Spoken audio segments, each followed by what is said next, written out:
Você chegou na RádioCast Lemon, seu drop de saber diário. Preparem-se. E se segredos escondidos por 2000 anos, assim, em cavernas, pudessem reescrever a história e até, sei lá, desafiar o que a gente pensa sobre a realidade? Hoje, a gente vai mergulhar fundo nos manuscritos do Mar Morto.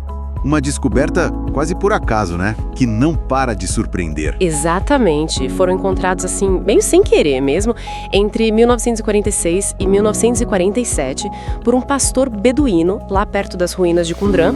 São uns 900 documentos, mais ou menos. E o clima do deserto, seco, ajudou a preservar tudo de um jeito impressionante. Mas o que tem dentro deles é que é o mais fascinante, né? Ok, vamos lá.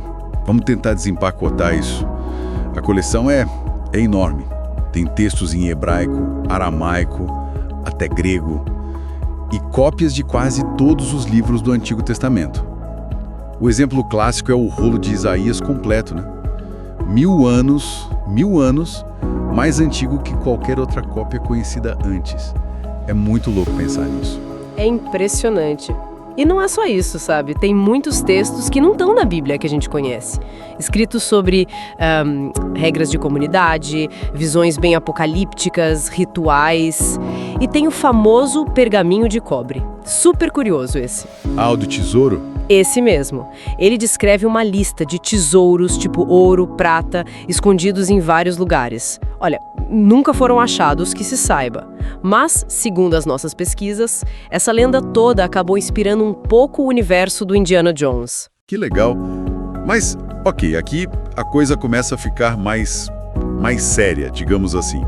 Esses manuscritos, eles meio que botaram a Bíblia à prova, né? Exato, foi um teste de fogo. E o resultado foi surpreendente para muita gente. Eles confirmaram que, apesar de séculos e séculos de cópias feitas à mão, o texto bíblico foi preservado com uma fidelidade notável. Isso foi um baque para aquelas teorias de que a Bíblia tinha sido super alterada ao longo do tempo. Entendi. Mas existem diferenças, né? Não é tudo idêntico. Não, claro que não. Existem variantes textuais, sim. Pequenas diferenças, às vezes uma palavra, uma frase, em trechos de Êxodo ou nos Salmos, por exemplo. Mas, na verdade, os manuscritos ajudaram a gente a entender melhor essas nuances, essas pequenas variações entre cópias antigas. E a pergunta de $1 milhão: quem escreveu tudo isso? Quem guardou lá? Ah, essa é a grande questão. Por muito tempo, a teoria dominante, assim, que quase todo mundo aceitava, apontava para os essênios. Os essênios, um grupo judaico mais radical, né? Que vivia lá em Qumran. Isso, um grupo ascético focado em pureza, que meio que se separou das práticas mais comuns do Templo de Jerusalém. A ideia era que eles escreveram e guardaram os textos lá. Mas essa visão ainda é a principal? Então, ela tem sido bastante desafiada ultimamente. Novas pesquisas, novas escavações, arqueólogos como Jean-Baptiste Ambert, pesquisadores como Bob Cargill, eles olham para as evidências e levantam outras possibilidades. Que tipo de possibilidades? Bom, talvez Qumran não fosse exatamente um centro monástico isolado, sabe? Talvez fosse, sei lá, uma fortaleza, ou até um centro de produção de cerâmica, ou algo assim. As evidências são ambíguas. Guardar um lugar seguro. Exato. Então, assim, o debate está super aberto ainda, não tem um consenso fechado. E aí entra a tecnologia moderna, né? A inteligência artificial mudando o jogo de novo. Com certeza. A IA está tendo um papel inesperado, mas muito importante. Como assim? Olha, em 2018, por exemplo, usaram algoritmos de IA para juntar e decifrar fragmentos minúsculos de um pergaminho. E o que eles descobriram? Um calendário solar bem diferente, de 364 dias. Diferente do calendário lunar que usavam no templo? Exatamente. Isso reforça muito a ideia de que o grupo ligado àquele texto específico era realmente separatista, tinha suas próprias práticas. A IA ajudou a confirmar isso. Incrível. E não foi só para decifrar, né? Li algo sobre análise de escrita também. Isso é fascinante. A IA consegue analisar padrões na caligrafia de um jeito que o olho humano às vezes não pega. Conseguiram, por exemplo, distinguir diferentes escribas trabalhando no mesmo manuscrito, como no grande rolo de Isaías. Acharam que era um só, mas a IA mostrou que provavelmente foram dois com estilos muito parecidos. Uau! E isso, combinado com datação por carbono 14, que hoje é muito mais precisa e precisa de amostras minúsculas, ajudou a confirmar que os manuscritos são mesmo muito antigos. E isso mexe com debates importantes, tipo sobre quando livros como o de Daniel foram realmente escritos. A datação impacta tudo isso. Mas, pelo que a gente viu nas nossas pesquisas, a IA foi usada de uma forma ainda mais ampla, analisando a Bíblia toda como um conjunto de dados. O que saiu daí? Aí as coisas ficam mais complexas.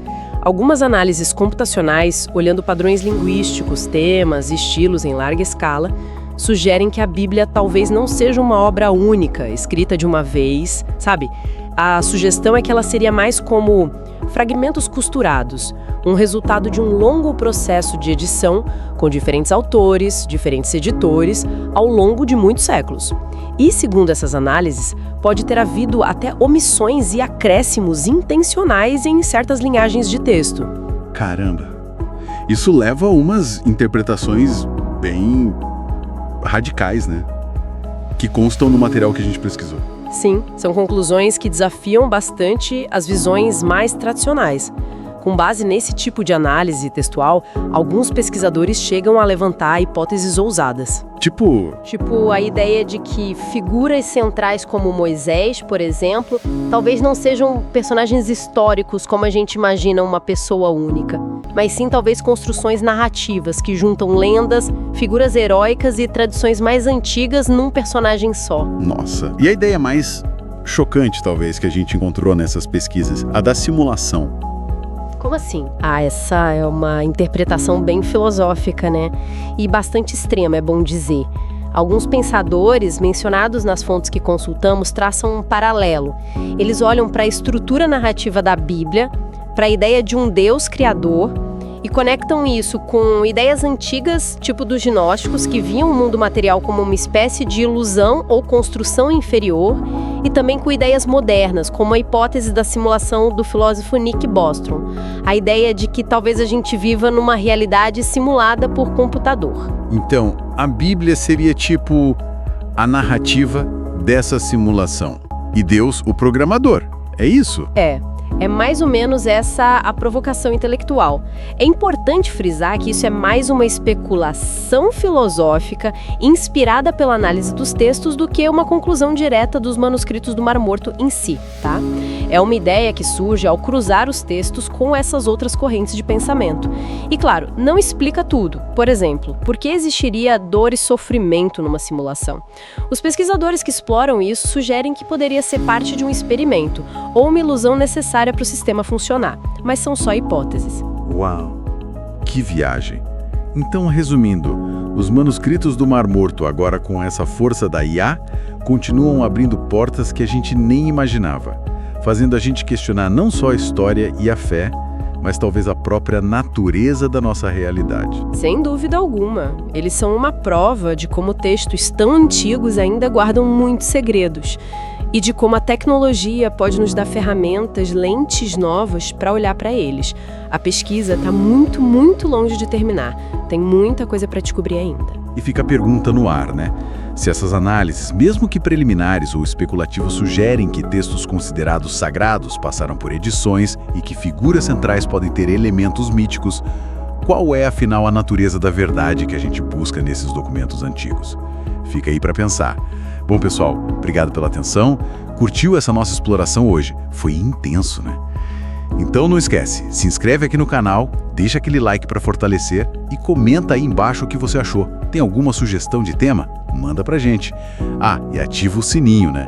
Para não perder nenhum vídeo novo. E compartilha com aquela pessoa que também adora desvendar esses mistérios da história. Até a próxima, Radiocaster.